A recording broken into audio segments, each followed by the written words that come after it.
আওয়ামী লীগ আইলে আমাদের সবাই তো মারবো, কিন্তু প্রথম যদি 3 জনে মারে আমারে মারবে, এক নম্বর ইভেন 3 জন না 2 জন মারলেও আমারে মারবে।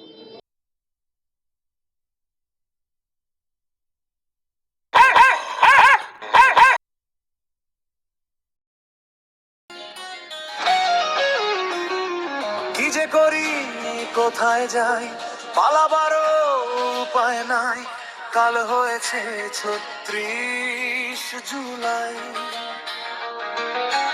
দেশের মানুষ রে বানাইছি বোকা, কোটা না মেধা বইলা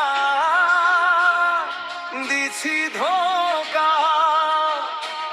এসব কিছুই যে করছি মোরা আওয়ামী লীগের দিতে কবর, জনগণ যাই না গেছে সেই খবর। এখন প্রাণ বাঁচানো হলো দায়, শেখের বেটি আইন আছে ভাব